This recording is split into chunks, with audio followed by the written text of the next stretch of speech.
Hello everyone, আমি Imdadul. Welcome to our channel. আমরা জানি মাত্র 1 বছর 2-3 মাস পরে এই পশ্চিমবাংলার বিধানসভা নির্বাচন হবে। আর সেই নির্বাচনে দিল্লির মতো আবার ভোট কাটুয়া এই কংগ্রেস এখানে বিজেপির ভালো করে দেবে না তো। আমরা দেখেছি দিল্লিতে ভোট কেটে আম আদমি পার্টিকে হারিয়ে নতুন করে বিজেপিকে সেখানে ক্ষমতায় দিয়ে এসেছে Congress. As it is same একটা সিচুয়েশান পশ্চিমবাংলাতে ক্রিয়েট করবে না তো এই কংগ্রেস। আমরা জানি ইন্ডিয়া জোটের দুটো রাজনৈতিক দল তৃণমূল কংগ্রেস এবং কংগ্রেস উভয়ই এই পশ্চিমবাংলায় ভোটে লড়াই করে। দীর্ঘদিন ধরে যেটা কংগ্রেস ছিল সেই কংগ্রেস থেকে একসময় বহিষ্কার হয়ে তৃণমূল কংগ্রেস একটি রাজনৈতিক দল গঠন করে মমতা বন্দ্যোপাধ্যায়, এবং কংগ্রেসের যে পার্সেন্ট ছিল, ভোট ছিল, একসময় ক্ষমতা ছিল, প্রধানমন্ত্রিত্ব ছিল যে কংগ্রেসের, সেই কংগ্রেসের থেকে ভোট ছিনিয়ে নিয়ে তৃণমূল কংগ্রেস এই সময়ে পশ্চিমবাংলার গদিতে বসে রয়েছে। সেই সাথে সাথে জানি 34 বছরের বাম শাসন, যারা একসময় ক্ষমতা ছিল, যাদের মুখ্যমন্ত্রী ছিল, বড় বড় পদ ছিল, সেই বাম 34 বছর তাদের শাসনের পরে তাদের ভোটগুলো এই সময় 2024-এর শেষের দিকে এসে দেখা যাচ্ছে বামের ভোট মানে বিজেপিতে চলে গেছে, আর কংগ্রেসের ভোটটা প্রকাশ্যে চলে গেছে তৃণমূল কংগ্রেসে। এই 2026-এর যে নির্বাচন, সেখানে তো ইন্ডিয়া জোটের বামফ্রন্ট, তৃণমূল কংগ্রেস এবং কংগ্রেস এই সমস্ত রাজনৈতিক দল আলাদাভাবে ভোটে লড়াই করবে।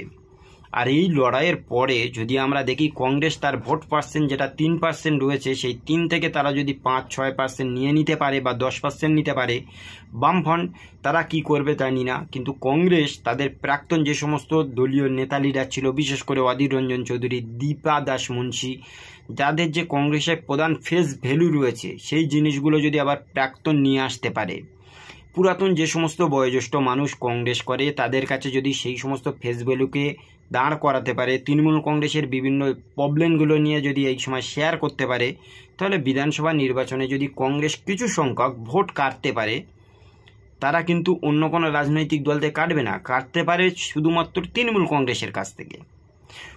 আর এই ফাঁকে যদি বিজেপি তাদের ভোটটাকে ধরে রাখে, তাহলে কিন্তু খুব খারাপ হবে না যে এই পশ্চিমবাংলায় খুব তাড়াতাড়ি বিজেপি আবার ক্ষমতায় আসতে পারে। উল্টো দিকে আর একটা জিনিস দেখুন, বামের ভোট রামে চলে গেছে। যে বামফ্রন্টের একটা ভালো রকম ভোট পার্সেন্ট ছিল, সেই ভোট পার্সেন্টটা তারা কিন্তু খইয়ে এখন বিজেপির দিকে চলে গেছে। সেই জন্য বিজেপি এখন তৃণমূল কংগ্রেসের প্রধান বিরোধী দল এই পশ্চিমবাংলাতে। আর বিজেপির ভিতরে এই সময় আমরা জানি নব্য আসা বিভিন্ন তৃণমূল কংগ্রেস, সিপিআইএম বা কংগ্রেস থেকে আসা যে সমস্ত নেতা লিডারগণ বিজেপির প্রাক্তনদের মাথায় কলম ঘুরাচ্ছে বা এক কথায় নেতৃত্ব দিয়ে যাচ্ছে, প্রাক্তনরা এগুলোকে মেনে নেয় না। সেই সিচুয়েশনটা দেখে কিন্তু দিল্লি থেকে নতুন করে এবারে গুটি সাজানোর চেষ্টা করছে, যেহেতু আগামী বিধানসভা নির্বাচনে কিভাবে বিজেপি এই পশ্চিমবাংলাটাকে তাদের ক্ষমতায় নিতে পারে। আমরা জানি এর আগে যে সমস্ত রাজনৈতিক দলগুলো ছিল, বিশেষ করে লোকসভা নির্বাচনে আপ কি বার 400 পার এই স্লোগান দিয়েছিল বিজেপি, কিন্তু সেখানে মাত্র 240টা সিট পেয়েছিল।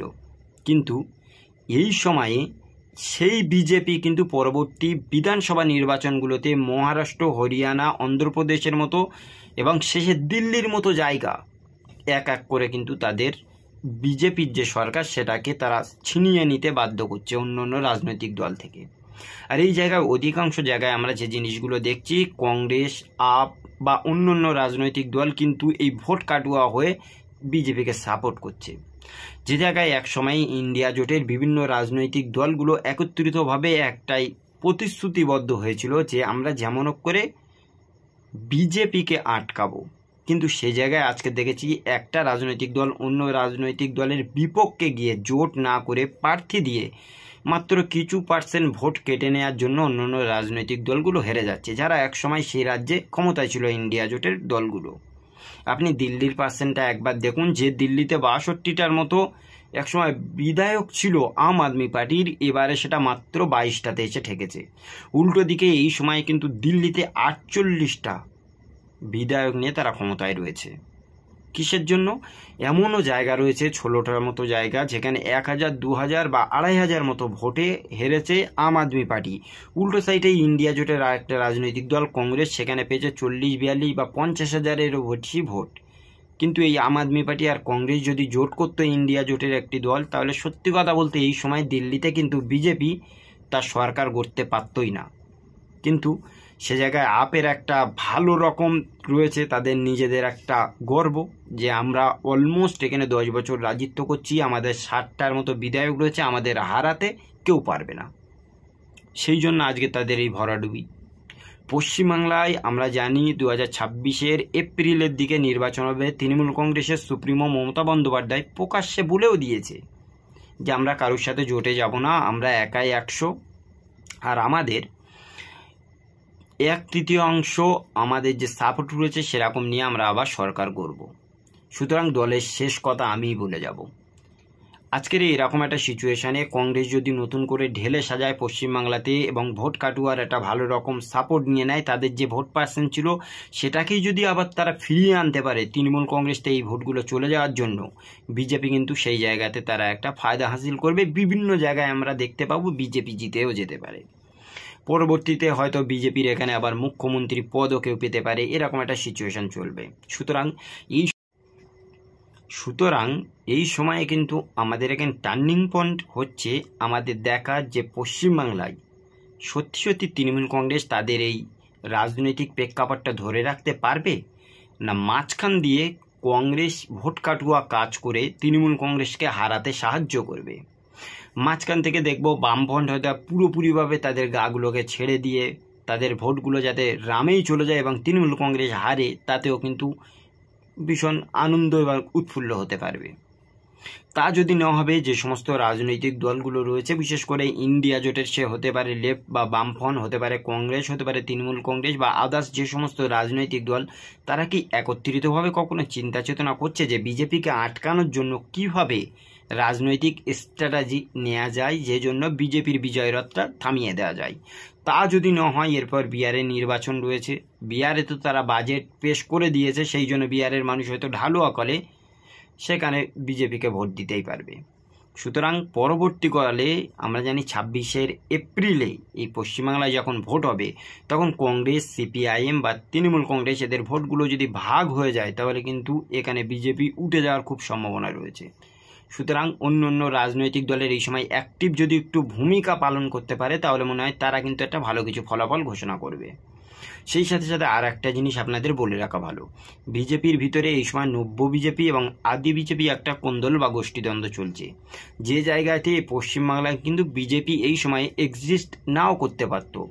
কেবলমাত্র যে সমস্ত অন্য অন্য রাজনৈতিক দল রয়েছে তাদের অ্যাক্টিভ ভূমিকা বা 100% তারা রাজনীতিতে না দেওয়ার জন্য আজকের এই দুর্দশা।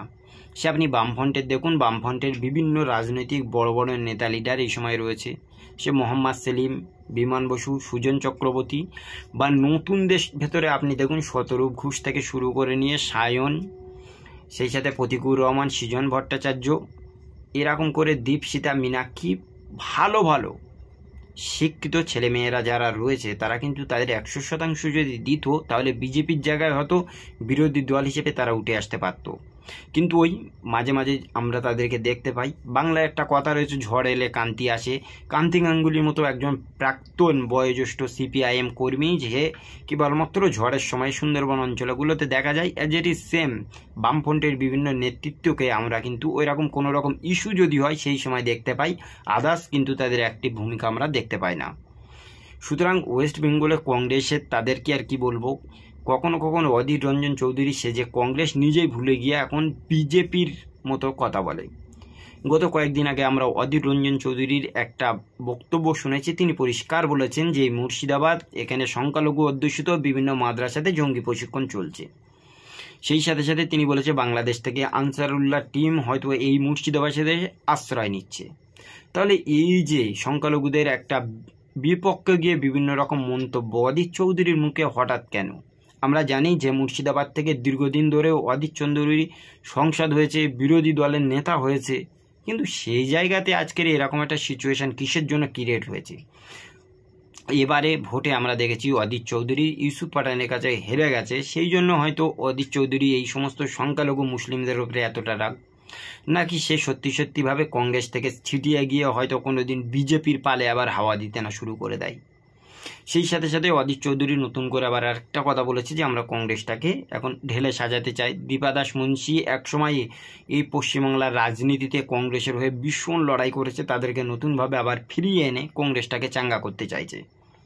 তাহলে সিপিআইএম, কংগ্রেস বা অন্যান্য রাজনৈতিক দল এই সময় যদি অ্যাক্টিভ ভূমিকা পালন করে, বিজেপির নব্য বিজেপি এবং আদি বিজেপির ভিতরে যদি গোষ্ঠীদ্বন্দ্ব চলে, তাহলে হয়তো আমরা ইন ফিউচারে অন্য কোনো রাজনৈতিক দলের বিরোধী দলের নেতা হিসেবে দেখতে পাবো। সুতরাং আগামী 2026-এর নির্বাচনে কোন রাজনৈতিক দল ভোট কাটুয়া হবে, কোন রাজনৈতিক দল সংখ্যাগরিষ্ঠ নিয়ে এই পশ্চিমবাংলায় সরকারে আসবে, সেই বিষয় নিয়ে অবশ্যই আপনারা আপনাদের মূল্যবান মতামত কমেন্টে জানাবেন। আজকের এই ভিডিওটি এই পর্যন্তই। দেখা হবে অন্য কোনো দিন অন্য কোনো টপিকে। সকলে ভালো থাকুন, সুস্থ থাকুন। Thank you.